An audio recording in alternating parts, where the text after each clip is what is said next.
Emotions are like waves in the ocean. Yes, sure, we cannot stop them from coming, but we may learn how not to drown. Today, hello everyone, my name is Nazila, and today we're going to talk about the brain reflections and how does it react to the real life situations. Paraphrase, emotional control. What is emotional control? Well, many centuries before, people thought that the brain was the rational machine, but it's not. It's a survival machine.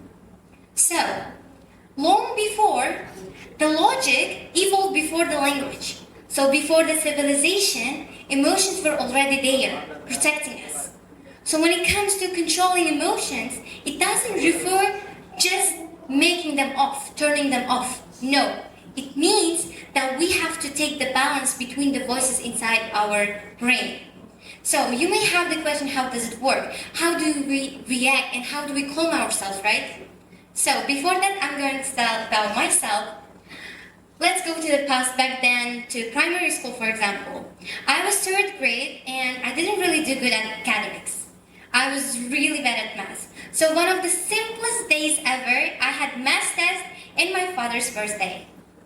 Guess what? Yeah, I failed the test, but something woke up inside me. I felt danger. Not danger, but most of like the disappointment.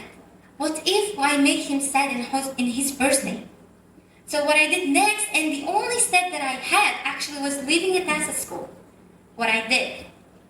It was okay. The birthday party went so slim, but in the morning, my head teacher called my dad and informed about my test. So he told I had to study very hard to pass the next class.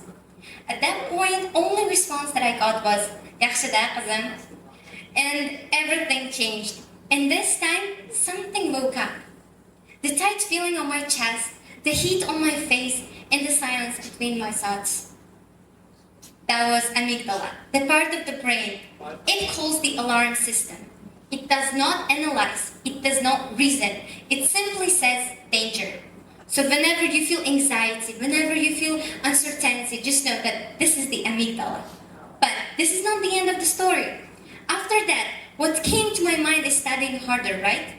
If you do something bad, so you try to make it better. But sometimes when your emotions take over you, you don't partially go to the prefrontal cortex. You stay in amygdala and feel the depression, the stress, and the anxiety. But the thing that I taught is that when the prefrontal cortex works, we plan. So we make the meaning out of what happened. So what happened is that I'm going to study harder and become the academic veteran. What's next?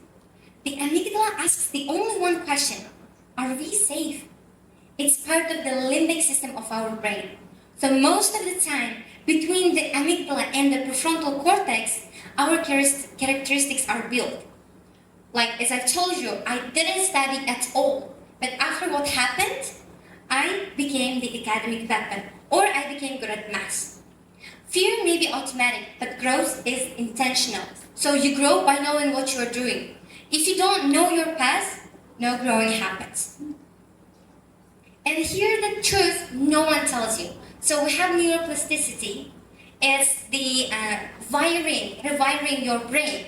So rewiring does not happen in comfort. Sometimes it happens just in the breeze before the reaction. Sometimes it becomes just at the time when your heart races, but you choose not to run. And so what's next? How to fight? This is the main point of my speech today. When fear rises, label it. Don't fight it, but label it. For example, I felt anxiety. What I do is, it is anxiety or it is uncertainty, which means by naming, by giving the words to the feelings that we feel, makes the intensity of the amygdala lower by making the prefrontal cortex work faster. So this makes you feel more clear what you are doing next. And then ask yourself, is this danger or discomfort? Most of the time we see things danger. You know why? Because our brain loves overthinking, right? For example, just imagine I'm thinking that I did bad in my academics back then and how I'm going to be better in further future. So this is one part of the brain will. And then avoid just thinking positive. Thinking positive is not the solution, but the actual solution is that thinking positive is the way of great interpretation of your feelings. So sometimes you just need to choose between the staying or leaving. And thinking positive is not always the case. So, respond, do not react. The neuroplasticity means this. You rewire your brain, and also when you face a lot of situations like this, you grow further in the further future. So when it feels terrifying today, it may be so easy tomorrow. Therefore, when you feel anxiety or when you are in a bad situation, never face it. Never face in a bad mood or never face in a bad or wrong path. Always just know that the situations that are happening in your life are always the way of growing. So, the final thoughts are emotional control doesn't mean ignoring feelings. Yes, we should accept our feelings and what we feel, but we should not give the wheel to them. So they do not take control over us, but we do. Thank you.